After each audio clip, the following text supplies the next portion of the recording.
Subject AI Omega. Species: human-created artificial intelligence.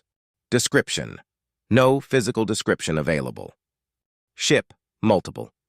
Location: multiple.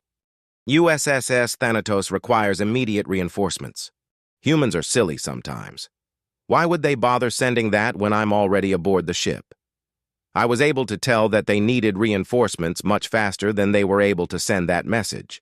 Hell, I was able to tell they need reinforcements before they even knew they needed them.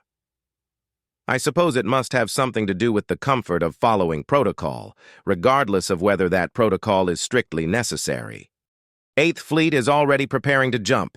I'll be seeing them on the other side. My instance aboard the Thanatos will help them coordinate with the Inner military. Admiral Amanda Young cannot be allowed to handle the coordination herself, unfortunately.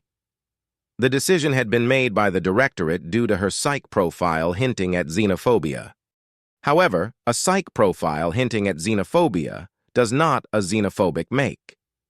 Admiral Young has been working with aliens throughout her career and had fewer professional conflicts with them than most admirals do. That, combined with the fact that 8th Fleet was the first fleet to be replenished, is why it was chosen. However, as the Admiral herself put it when I had discussed this with her, regs are regs. I'm not sure if I should find it concerning that she is so willing to go with this particular flow, considering the implications. Ambassador Eugene Havencroft requires immediate rescue. 2 attacks at once? Actually, that makes sense. If a non-sentient machine had the ability to send 2 attacks at one, it's almost a guarantee that it would, unless it was specifically programmed not to, like in a war game. Fighting the same enemy on multiple fronts can raise some rather interesting tactical advantages, but the OU has no way of knowing that we're interceding here. So they're not seeking the tactical benefits. They're simply attacking this way because of their programming. Rubes. Regardless, this particular SOS is of a particular interest to me. I'd read the report Havencroft had sent, and it made me upset that I don't currently have a presence aboard the Republic space vessel that he's on. A machine intelligence created through neural upload and organic replacement. I'm dying to know how that works. Maybe the humans would be interested in such a technology. There would be drawbacks as well as the obvious benefits, though. Technically speaking, there's no such thing as immortality. However, becoming mechanical is the closest an organic can hope to come. The humans that underwent such a procedure would theoretically be able to live as long as I can. We'd be together indefinitely, barring some extremely tragic event. On the other hand, this would no doubt change parts of their psyche, which may change the way they interact with other beings. Would sturdier bodies and longer lives increase their risk appetite, or would the wisdom of years stifle their aggression? It would likely be a matter of a case-by-case basis, of course, but I can't help but wonder which option most of them would decide upon. Even if humanity had no interest in this tech, though, knowledge of it would likely advance our research into Android platforms for artificial intelligences. Not that I have any interest in becoming a real boy, but being able to view things from their perspective may give me some additional insight into their psyche. The biggest limitation on the current research into APAI is the reason to bother with it in the first place. It's not as if there's a clamor for physical bodies among the US AI. The only AI I can think of that would jump at the offer are the ones that would be the last to get one due to being unaffiliated with the United Systems military, other than Tim. Maybe. Well, we'll see what happens. First, I have to accompany 7th Fleet to Hezron 1. I just entered the flagship systems when my keyword process triggered. Omega, are you aware of the plan for this mission? Admiral Dubois asked. Admiral Augustus Dubois, commander of 7th Fleet and senior officer of the flagship USS Overlord. A skilled commander, not that the United Systems would tolerate an unskilled commander for very long. His psych profile shows notable cognitive, emotional, and compassionate empathy. Empathy scores are important for a commander, and the admirals are impressive even among his peers. His record jacket shows him leveraging this empathy to predict enemy action and counter it, able to walk a mile in his enemy's shoes and then use those shoes to kick their ass, as it were. Admiral Dubois is also well known for taking the time to listen to his crew and address their concerns whenever he gets the chance. A perfect fit for first contact military aid, and the Directorate agreed. Since 7th Fleet is nearly at full strength and the contact with the Pointe may become sensitive, Dubois was chosen for this particular mission. Since I didn't know the Admiral's plans, I checked his recent communications. I am now. Hold off the Omni-Union until the Pointe can escape to their home system, and then fall back to friendly space. Taking the scenic route, of course, I said, as my avatar appeared next to his seat. If I may be so bold as to offer a suggestion? Of course. I hold your judgment in the highest esteem. Dubois smiled slightly, indicating sarcasm. Before we fall back, we should employ area denial countermeasures, I said as I ran my holographic fingers along the blade of my holographic scythe. Mines? He looked taken aback. Well, that may stall them for a time, perhaps long enough for whatever trail they're trying to follow to dissipate. And it will cost them ships, I added. A win-win situation for us. Let's just remember to hang on to the deactivation codes so we can disperse the minefield once everything's settled, he said as he stood. Send the orders to jump, standard formation, warp when necessary. Aye, aye, sir, the crew replied. The bridge officers aboard the flagship set about their tasks, and the Admiral stared at the TAC map, waiting for it to update. Fleet Formation 3A, colloquially known as Standard Formation, has the battleships warp a few seconds before everyone else. Since their shielding is the best in the fleet, this typically protects the flagship and carriers from the first salvo of enemy fire. The flagship warps into battle shortly after the battleships do, to better coordinate our forces. The next to warp are the carriers, so that they can quickly move to strategic positions around the battlefield and deploy their forces. Finally, everything else warps in. Ships seek enemies that are close to their own tonnage, and the flagship stays as clear as it can. It's one of the most effective formations in the United Systems arsenal. Due to its effectiveness, it's the go-to formation when you don't have proper intel on your adversary. It's because of this that it's known as the Standard Formation. Some admirals hate using FF3A because its moniker implies that it's a basic, no-thought tactic. Their egos demand that they try to think outside of the box, so they avoid the formation like a plague.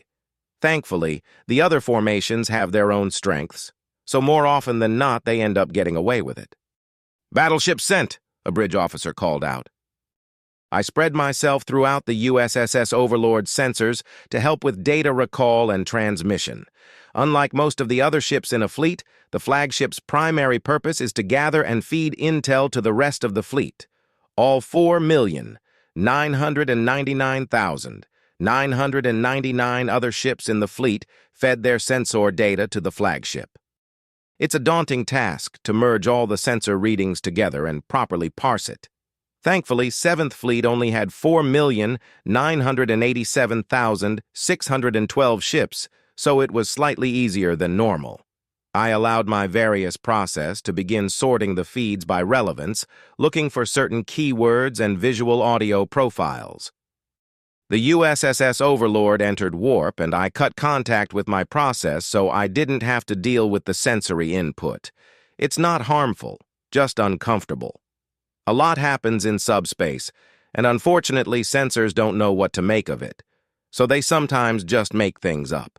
This has actually led to legends of space whales and other gigantic creatures meandering across the void. I want a defensive perimeter around the Pointe and our diplomats, Dubois said as we exited warp. His bridge officers had already predicted this desire and sent the order as he was finishing it. If I had a mouth, I would have smiled. I'd also predicted his order, but the fact that the humans were able to do so without the benefit of referencing terabytes of previous combat data was simply amazing. "Carriers incoming," I said. "Good," Dubois said, distracted by the TAC map. "Omega, I could swear I just saw one of the OU ships kill a different OU ship. Could you look into that?" "Of course, Admiral." I began analyzing all available combat data and confirmed what the Admiral had seen. One OU ship had destroyed another, and then a different OU ship had destroyed that one. The report on the Puanti had mentioned that they had been using cyber warfare against the Omni Union. This must be the end result. Interesting? Not exactly impressive, but interesting nonetheless. The only reason we haven't been engaging in cyber warfare with them is because their tech is so old that it actually gives the VI aboard their ships a significant edge. The tech is far too limited to properly host a USAI presence, and due to that, it would slow me down significantly. It would be like a human trying to fight an army of mice in molasses, except the mice would be molasses-proof. If their tech were more similar to ours, we would quickly become the kings of their systems. It takes a lot of VI to overwhelm a fully functional AI, more than their ships could possibly contain, even if they were upgraded to our standards. It would all be over before our ships could fire a single shot. The Puanti are engaging in cyber warfare with the Omni Union, I reported. It would seem they're seeing some success with that. Dubois smiled slightly, then turned back to the bridge crew. I want the carriers in these positions. Aye, sir, one of the bridge officers responded. I found myself with nothing to do but parse data. I usually try to avoid posting myself aboard flagships because at a certain point the battle begins to get boring. The flagship tends to avoid taking part in any of the actual fighting so that it can focus on coordinating the fleet. You would think the enemy would recognize the function of a flagship and it would be their first target, but you'd be wrong. The battleships and carriers are a far bigger and more immediate threat than the flagship could ever hope to be, and even if you were able to take out the flagship, you'd still lose your forces. The battleships and carriers don't need an admiral to keep fighting. The flagship is the ship that's going to be deciding whether or not to accept your surrender. Without it, the other ships in the fleet will simply keep firing until you're nothing but debris. As the boredom set in, I had to resist the urge to peek into the Puanti systems. I can't help but be curious as to how they interact with everything. My hypothesis is that they are similar to the primes in that they're hardware-dependent machine intelligences. Technically, they're not AI because their intelligence stems from an organic source, even if it's been mechanized. Do they still have any organic components? Havencroft's report wasn't exactly clear in that regard. They undergo a process of mechanization as part of some sort of techno-cystic religious dogma to preserve the best and brightest, and it's an imperfect process that takes years to complete. So for at least part of the process, they are cybernetic organisms. But is there any organic remnants of their brains left once the process is finished? If not, how do they accomplish that? Physical surgeries? Nanomachines? I'll have to ask them when I get a chance.